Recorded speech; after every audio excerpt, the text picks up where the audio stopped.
साधु और चूहा पंचतंत्र। साधु और चूहा पंचतंत्र महिलरोपियम नामक एक दक्षिणी शहर के पास भगवान शिव का एक मंदिर था। वहां एक पवित्र ऋषि रहते थे और मंदिर की देखभाल करते थे। वे भिक्षा के लिए शहर में हर रोज जाते थे और भोजन के लिए शाम को वापस आते थे।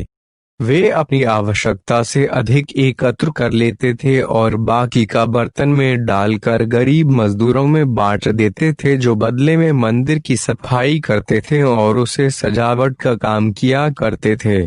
उसी आश्रम में एक चूहा भी अपने बिल में रहता था और हर रोज कटोरे में से कुछ न कुछ भोजन चुरा लेता था।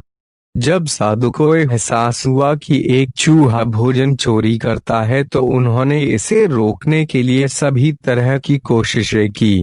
उन्होंने कटोरे को काफी ऊंचाई पर रखा ताकि चूहा वहां तक पहुंच न सके, और यहाँ तक कि एक छड़ी के साथ चूहे को मांस भगाने की भी कोशिश की, लेकिन चूहा किसी भी तरह कटोरे तक पहुंचने का रास्ता ढूंढ लेता और कुछ भोजन चुरा लेता था।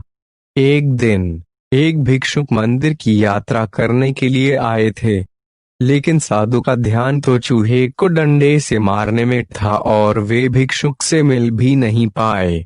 इसे अपना अपमान समझ भिक्षुक क्रोधित होकर बोले, आपके आश्रम में फिर कभी नहीं आऊंगा, क्योंकि लगता है मुझसे बात करने के अलावा आपको अन्य काम ज्यादा महत्वपूर्ण लग रहा है। साधु विनम्रता पूर्वक चूहे से जुड़ी अपनी परेशानियों के बारे में भिक्षुक को बताते हैं कि कैसे चूहा उनके पास से भोजन किसी न किसी तरह से चुरा ही लेता है। यह चूहा किसी भी बिल या बंदर को हरा सकता है। अगर बात मेरे कटोरे तक पहुंचने की हो तो मैंने हर कोशिशें की हैं, लेकिन वो हर बार किसी न किसी तरीके से भोजन चुरा ही लेता है।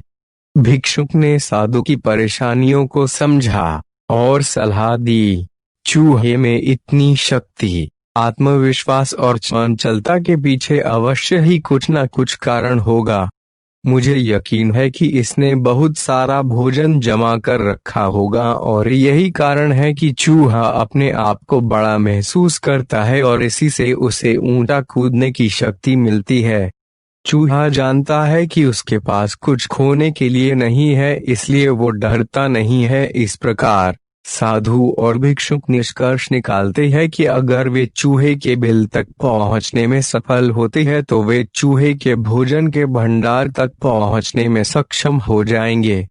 उन्होंने फैसला किया कि अगली सुबह वो चूहे का पीछा करेंगे और उसके बिल तक पहुंच जाएंगे। अगली सुबह वो चूहे का पीछा करते हैं और उसके बिल के प्रवेश द्वार तक पहुंच जाते हैं। जब वो खुदाई शुरू करते हैं तो देखते हैं कि चूहे ने अनाज का एक विशाल भंडार बना रखा है। फौरन ही साधु ने सारा चुराया गया भोजन एकत्र करके मंदिर में लिवा ले जाते हैं। वापस आने पर अपना सारा अनाज गायब देख चूहा बहुत दुखी हुआ और उसे इस बात से गहरा झटका लगा और उसने सारा आत्मविश्वास खो दिया। अब चूहे के पास भोजन का भंडार नहीं था, फिर भी उसने फैसला किया कि वो फिर से रात को कटोरे से भोजन चुराएगा।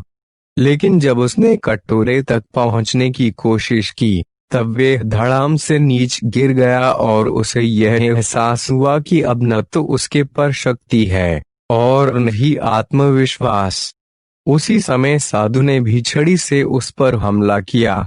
किसी तरह चूहे ने अपनी जान बचाई और भागने में कामयाब रहा और फिर वापस मंदिर कभी नहीं आया।